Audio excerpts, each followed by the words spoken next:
Hello there, my name is Seth Spielmann. I am an intern at Rapid Fitness, and today's topic is going to be about the serratus anterior.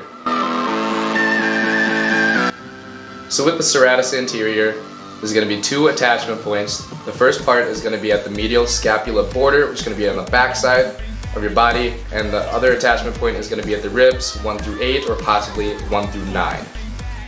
There are two main actions of the serratus anterior that we're going to cover today. The first one is the protraction of the scapula, or the forward motion and bringing the scapula forward. The next motion is going to be the upward rotation of the scapula, such as a scooping motion or an overhead drive, such as giving somebody a high five. So one of the main purposes of the serratus anterior is to help glide that scapula around the rib cage, as in such sense it should just slightly slide over. It shouldn't be crunched up, shouldn't ball up. Another purpose of the serratus is to also assist in respiration, such as when I breathe in. You can see the elevation of the ribs because of its attachment point. That's why it helps with breathing. So adding in to the upward rotation of the scapula, the serratus plays a big role in overhead lifts. Fun fact of the serratus anterior, it is also called the boxer muscle because of the punching and the protraction of the shoulder, bringing it forward. So a great assessment to do is have the client stand. If they're comfortable, go ahead and have them remove their shirt or have them wear tight clothing. So in this case with my client, I'm going to have him stand straight up with his arms to his side. With his right arm, in this example, I'm going to have his thumb pointing outward to the right, and then I'm going to ask him to elevate or raise his arm to an overhead position, and then I'm going to ask him to lower it back down. So the main thing I'm looking for with the overhead motion of the arm is making sure that scapula, as mentioned before, will glide around the rib cage instead of being bunched up. I have noticed that his scapula has gliding motion, but looks like it could use some assistance. So at this point, I'm going to put one hand on top of the shoulder to keep the head of the humerus in the socket, and the other hand is going to feel for that angle, the border of that scapula. I'm then going to ask the client to raise his arm overhead. With my back hand, with a hand on his scapula, I'm going to help guide it around the rib cage.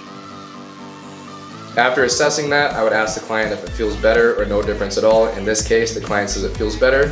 So from my understanding, the serratus anterior could use some work. So the first assessment I would do on the ground is an all-four belly lift. In order to get into this, it's going to be kind of like a plank position. Your hands are going to be stretched out past your shoulders and slightly outside of your knees. You're going to make a cow position from a cat-cow, or really exaggerate that back and have a rounding in there.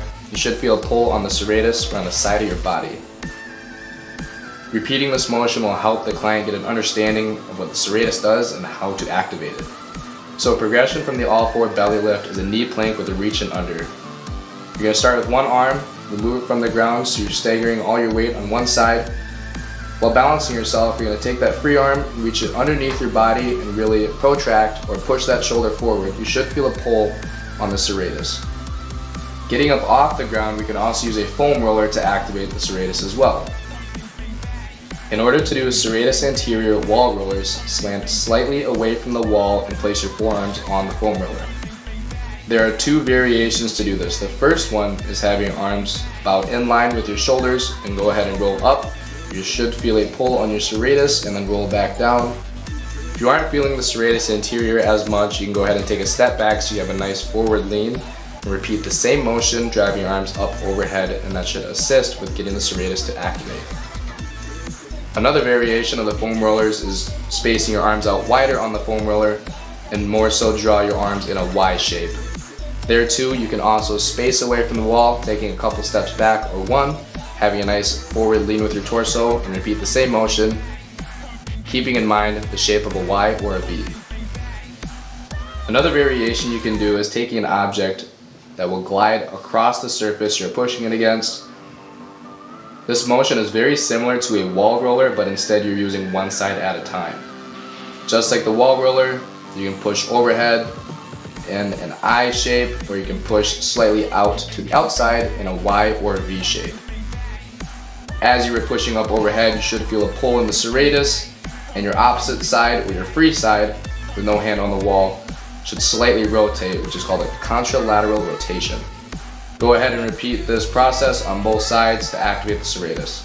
Thank you guys for watching today's video. If you found the information today useful or interesting, go ahead and give it a shot today in your workout. Go ahead and give today's video a like, a big thumbs up, and if you haven't yet, go ahead and subscribe to the video as well. We'll see you guys all next week. Thank you. Smash that like button.